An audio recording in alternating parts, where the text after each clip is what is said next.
7 నెలల ప్రభుత్వ వైద్య కళాశాల విద్యార్థినిల ప్రైవేటు వసతి గృహానికి అద్దె చెల్లించాలంటూ మహబూబాబాద్ జిల్లా కేంద్రంలోని ప్రభుత్వ వైద్య కళాశాల ఎదుట టెంట్ వేసుకుని బైఠాయించి ఇంటి యజమాని కుటుంబ సభ్యులు వర్కర్లు ఆందోళన నిర్వహించారు.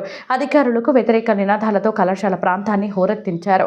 ఈ సందర్భంగా బాధితులు రంగారెడ్డి కుసుమాలు మాట్లాడుతూ, మా ఇంటిని వైద్య కళాశాల వసతి గృహానికి నెలకు 69,000 రూపాయలకు అద్దెకు ఇచ్చామని 2 సంవత్సరాల పాటు అద్దె సక్రమంగా చెల్లించారు.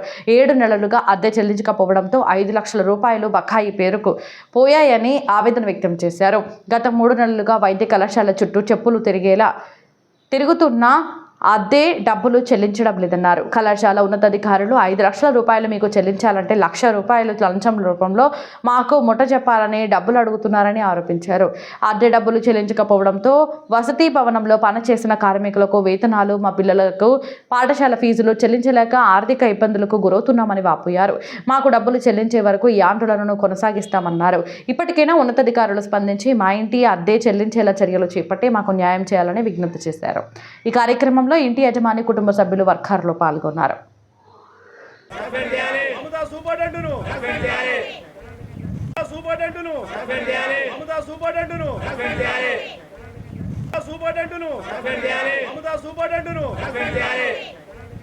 నా పేరు నెలకుర్తి సుమలత, మాది మహబూబాబాద్ కళాశాల వైద్య కళాశాలకు హాస్టల్కి మా ఇల్లు రెంట్కి ఇవ్వబడినది.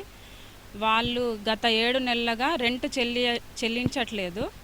మేము చెల్లించమని అడిగితే మమ్మల్ని లంచం అడిగి 1,00,000 రూపాయలు మాకు లంచం ఇస్తే మేము అద్దె బిల్లులు చెల్లిస్తామని ప్రిన్సిపల్ చెప్తున్నాడు, డిమాండ్ చేస్తున్నాడు. 3 నెలల కానుంచి అద్దె డబ్బుల కోసం తిరుగుతున్నా మమ్మల్ని పట్టించుకోవట్లేదు. ఎన్నిసార్లు అడిగినా కూడా 1,00,000 రూపాయలు లంచం ఇస్తే మీ చెక్కులు మీకు చెల్లిస్తామంటున్నారు. మా బ్లాంక్ చెక్కులు కూడా 12 చెక్కులు తీసుకొని మాకు ఇవ్వలేదు. మా జూనియర్స్, మా దాంట్లో సీనియర్స్ ఉన్నారు, వైద్య కళాశాల పిల్లలు సీనియర్స్ మా దాంట్లో ఉన్నారు. ఫస్ట్ బ్యాచ్ మా హాస్టల్లో మా ఇంట్లో ఉన్నారు. సెకండ్ బ్యాచ్ వేరే దగ్గర ఉన్నారు. వాళ్ళకు అందరికీ బిల్లులు ఇచ్చేశారు, మాకు మాత్రమే ఆపారు. మేము గట్టిగా ఇప్పుడు అడిగేసరికి మాకు లంచం ఇస్తేనే ఇస్తాము అని చెప్పేసి ఏడి ప్రిన్సిపాల్ మాట్లాడుతున్నారు. మాకు వెంటనే అద్దె చెల్లించాలి, డ్యామేజ్లు చెల్లించాలి, ఇవన్నీ చెల్లిస్తామని ముందు చెప్తేనే మేము అద్దెకి ఇచ్చినాము.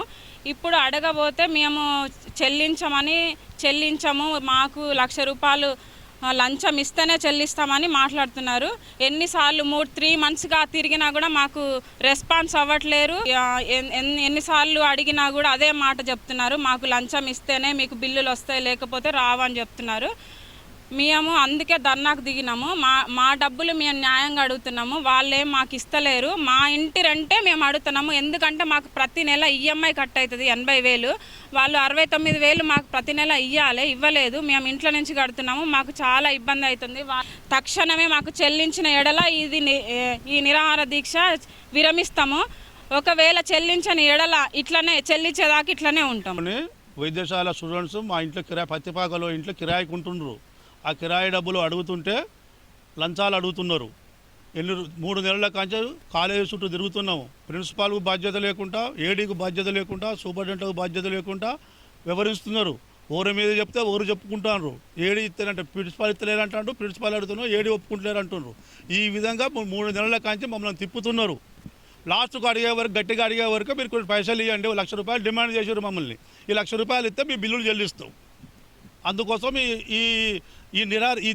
ఈ దీక్ష మా డబ్బులు వచ్చే వరకు, కిరాయి డబ్బులు మొత్తం వచ్చే వరకు మేము ఇక్కడే ఉంటాం, ఇట్లా దీక్ష చేసుకుంటూ పోతాం.